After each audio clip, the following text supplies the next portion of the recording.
Welcome back to the Pleb Underground. I am your host, Coin Icarus.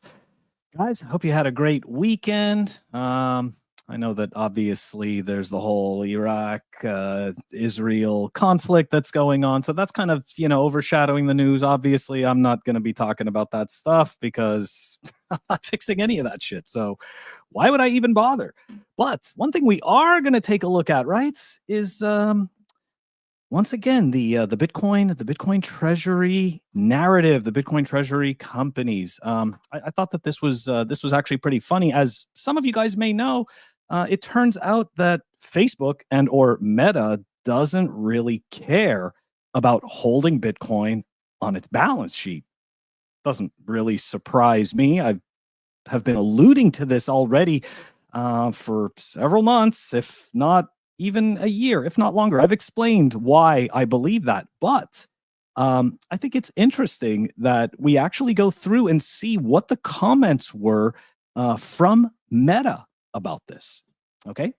But yeah, before we do, the deal. We're going to give some love to the Pleb Underground sponsor. That's right, Archimedes Emporium. So guys, 30 seconds. We will be right back. We are going to dive into this whole reason why Meta just doesn't care about having Bitcoin on its balance sheet. I think they're wrong, but they don't care right now. Anyways, it's okay. Let's go check out the ad. We'll be right back. Here we go.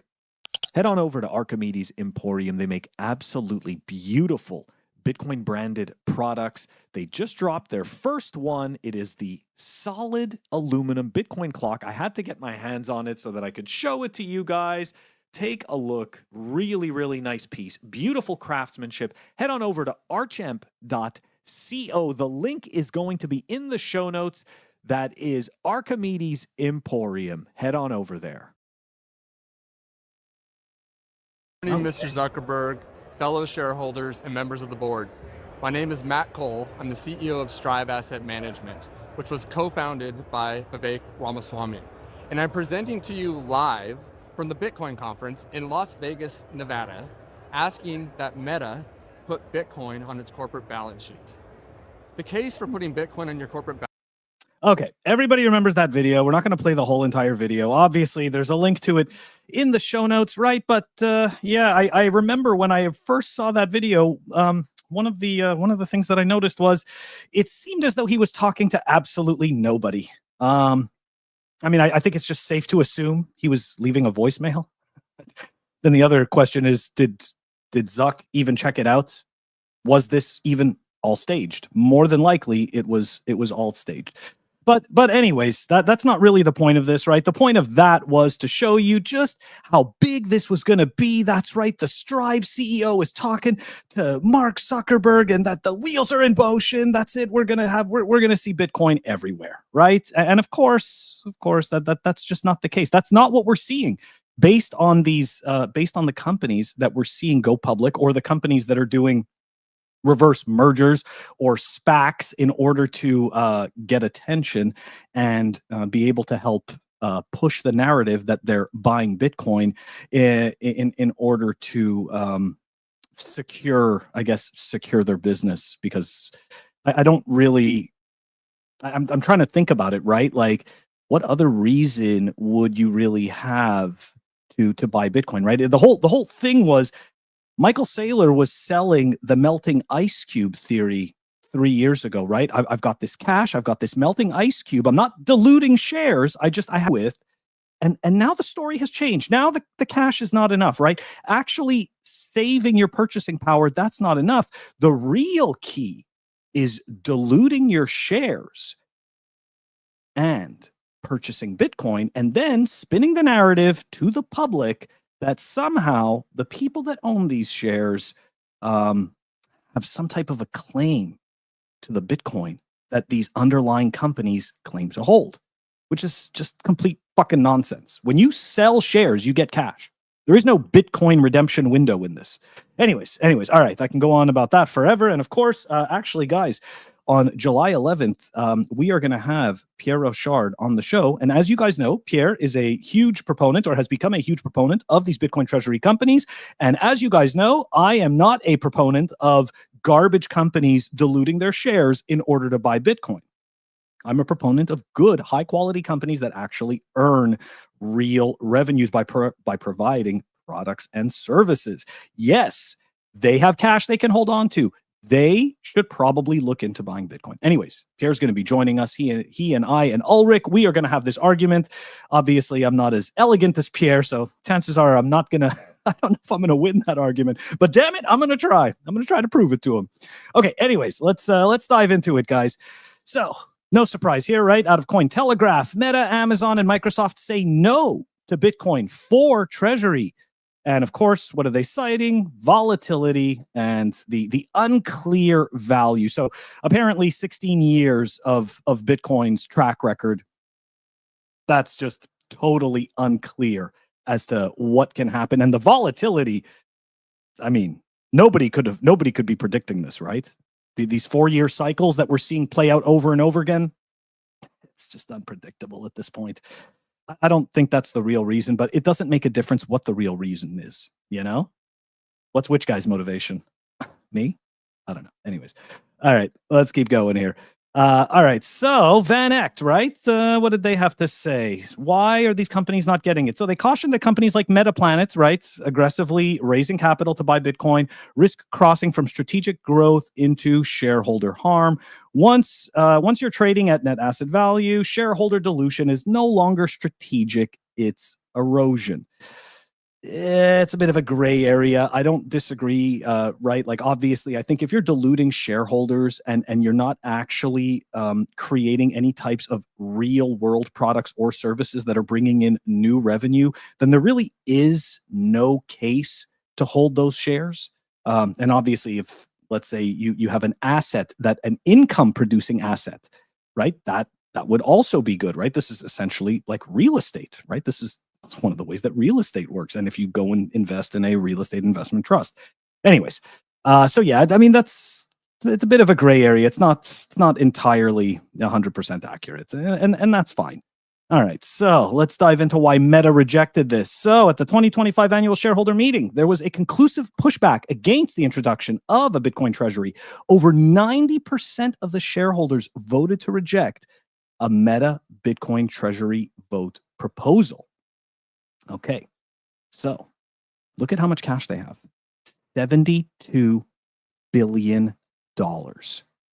Meta doesn't need their cash. Okay, they have it. It's great, but they just keep making more and more of it. So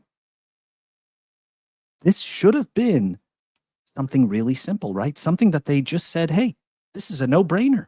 We are just going to buy Bitcoin, right? Like it should have been a no-brainer, but for some reason, it wasn't. Okay. And this is to give people an idea, right? So the cheerleaders are having you think, right? The influencers and stuff like that. Like, you got guys like Samson Mao with their Omega candles every single day, right? They want you to think that this is all around the corner. They are just going to buy the hell out of this. Okay. They're going to buy tons of Bitcoin. But look, the vote didn't even manage to get 1% of support. And we're going to take a look at what the vote breakdown was. If I can find it.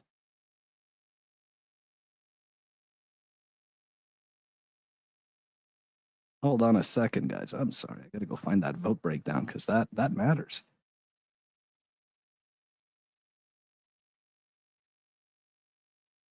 Okay, so here we go. All right. This is the vote breakdown of what happened with Meta. So 3.9 million votes who voted in favor of purchasing Bitcoin. Okay. Now take a look at against. You're reading that number right. 4.9 billion.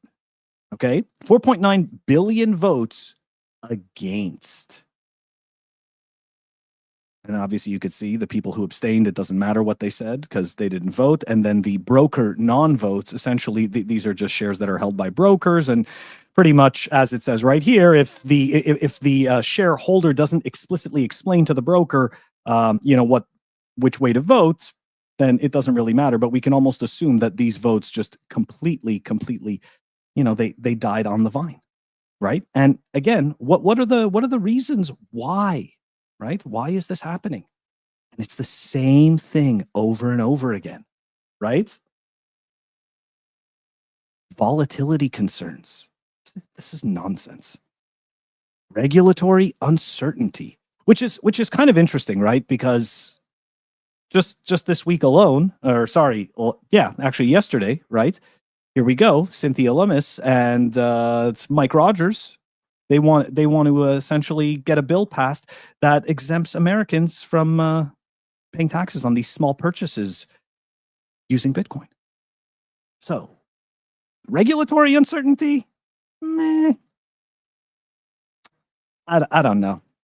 I don't know. I think that's total BS. All right, the next thing, business focus. I can't disagree with that, because some companies really, and I'll show you guys after in a few minutes. But yeah, the last piece of it is the fiduciary responsibility. Now, how much money does Meta have on its balance sheet? Meta has $70 billion. Amazon, okay? Amazon has, what is it, $94 billion on its balance sheet. And Microsoft has $79 billion on its balance sheet. Okay? So, in the grand scheme of things, if you're being honest with yourself, do these businesses that create as much free cash flow from their daily operations, do we really think they care about owning Bitcoin? I don't think so. So this is why I go back to the points I've made originally, which is the businesses that are buying Bitcoin right now, they remind me a lot of the dot-com bust. Okay. And more specifically, they remind me a lot of the first businesses that came to the internet, the pets.coms and stuff like that. Okay. These businesses, they needed gimmicks in order to get people to pay attention to them. And unfortunately, okay, those gimmicks, they do work. But the bigger businesses, the businesses that actually have real, right? They have a real product and or service, and they are able to generate cash flow because people like me or businesses or other businesses find value in their products or services, and we pay for them, right? Those businesses, they don't care as much. They don't need the parlor trick. But all of these businesses that are coming here now, they need the parlor tricks because they don't actually have a real business. Now, of course, I'm grouping everybody together. So you're going to be like, Phil, what about Semler? You know, Semler makes medical products. Indeed, they do. Nobody cared about them. Nobody cared about them before Bitcoin. So it kind of makes you wonder, right, why Semler came to the Bitcoin strategy. But either way, I'm not attempting to discredit what it is that they're doing. What I'm pointing out is that they needed a parlor trick. Now, does that business end up creating a medical device that becomes increasingly used, more popular, all of that good stuff? Sure, of course they can. There's no reason why they can't. But for every single Semler, there's a CEP, there's a NACA, there's a whatever that SOS company was. There's that coffee company that pretended to use Bitcoin for their strategy. So it's just, look, I personally believe, there you go, I'll put it out there. I believe that this cycle, like a lot of people say that this cycle is different. I am going to be maybe the first one, or not the first one, but I'll be one of the people that tells you this cycle is not different. It's not different at all. These companies, they're just here, they're doing parlor tricks, and nobody cares. And there's going to be a good portion of these companies that simply just disappear. What would be, I think what will be interesting is the businesses that are watching this play out and that do actually figure out that, hey, wait a second, we do want to have a mechanism for storing our cash. And the thing is that we won't need to sell any of this Bitcoin for at least a decade. So it could very well be a valid option, right, for these businesses to do that. But I don't see the overwhelming majority of these businesses coming around this time. So far, all I've seen is Mercado Libre, right? Mercado Libre has bought 400 Bitcoin. And as much as I hate Tesla, and even though they sold a big portion of it, Tesla did buy Bitcoin and does hold Bitcoin, and they don't really need to. Now, I hate using them as an example because, in all fairness, Tesla has gotten a lot of its money from grifting the government with what is it? Those green incentives or whatever it is. But Mercado Libre, they actually do have a valid business. They do have a stockpile of cash, and yeah, they already reinvest in their business. So this money that they have left over really is doing absolutely nothing. Not doing anything. Anyways, like that's really all I wanted to talk about today, guys. I just, I'm seeing all of these businesses, they're all clamoring around and they're trying to get your attention with the fact that they're buying Bitcoin. You and I will have no claim to that Bitcoin, okay? If you are trying to get Bitcoin exposure by buying these companies, let me rephrase that. If you can actually purchase Bitcoin yourself, but for some reason you are going and buying these public companies shares, you're doing it wrong. All you're doing is getting exposure to a derivative risk of Bitcoin. If you want actual exposure to Bitcoin itself, if you want to actually want to have the benefits of the qualities of Bitcoin, then just buy and hold Bitcoin. These are just parlor tricks, guys. And right now, I get it. There's a whole bunch of people that are making tons of money. Oh, yeah. It's like, oh, I was able to retire from this, and that. That's fantastic. That's fantastic. All of this is just the Pied Piper, okay? Leading the lemmings. That's all it is. When the Bitcoin, which, of course, I do believe that we're still going to see the 4-year cycles. So I do believe that we are going to see a downturn. Trust me, once we see a downturn, it doesn't matter how much Bitcoin these businesses hold, okay? It won't matter. All that's going to matter is public perception and fear. That's pretty much it. Anyways, guys, that's all I wanted to talk about today. Be safe out there. It's a crazy world, and hopefully it gets a little less crazy. But unfortunately, history as a teacher shows us that is not the case, and it only gets crazier. So yeah, be safe, stack your corn, don't fall for the hopium bullshit. It's just going to get us all wrecked. Anyways, take it easy, guys. Catch you on the next one. Oh, wait, I didn't do the comments. All right, let's go through the comments. Who's mad? Always make somebody mad. All right. Yes, Tony knows I am a tool. That's okay. What else?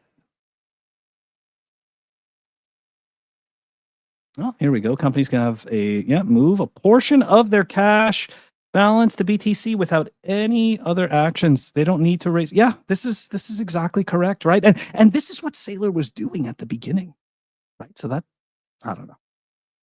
I don't know why he didn't just stick to that. Let's see. Philly Orange Sun. Let's see here. What is it? The perspective of fiat mind perspective just wants views. Yep, that's right. This is exactly how they induce you to part with your Bitcoin. They dangle the carrot on the end of the stick.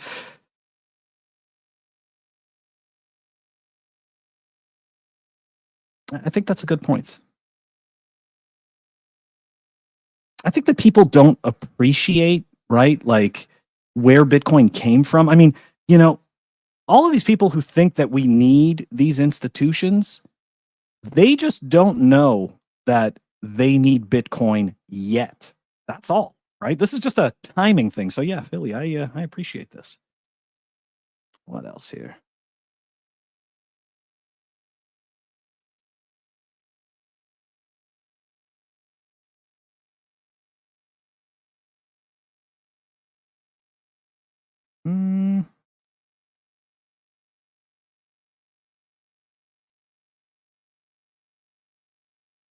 All right. Well, yeah, I guess that's pretty much it here. If you're rich and powerful, have success, you need to operate on a Darn genius level to get on board and see what's coming. Yeah, that's true.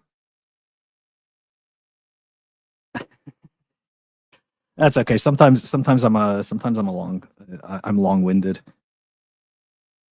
Yay, that's right. That's right, guys. And the reason why I balance out the Moon Boy Hopium is because I am a person who got wrecked from Moon Boy Hopium in 2017. So I was on the other side of that, right? I was listening to all of these big influencer accounts that were telling me that 50K is around the corner as I was stacking 20K. And of course, right? Like you can look at it now and it was like, Phil, what are you talking about? That was a great move. Well, I'll tell you something though. When you're in the thick of it, right, and you watch Bitcoin go from 19,900 something down to 3,400 and change, it's not an easy trip.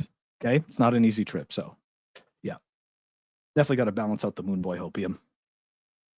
All right, guys, that's it. Yeah, that's right. I like to read the comments across and stuff like that. I think that that's fun. You know, I like to make the people who are watching the show part of the show, and you know. Why not give other people's perspectives, right? It's not just about my perspective. I'm telling you what I think, and this is my channel, but your feedback is important, right? Even if it pisses me off, even if, I get offended, so be it. You know, you guys get to have the benefits of that and you get to see me freak out. Anyways, all right, guys, that's it for today. I'll catch you tomorrow. Peace.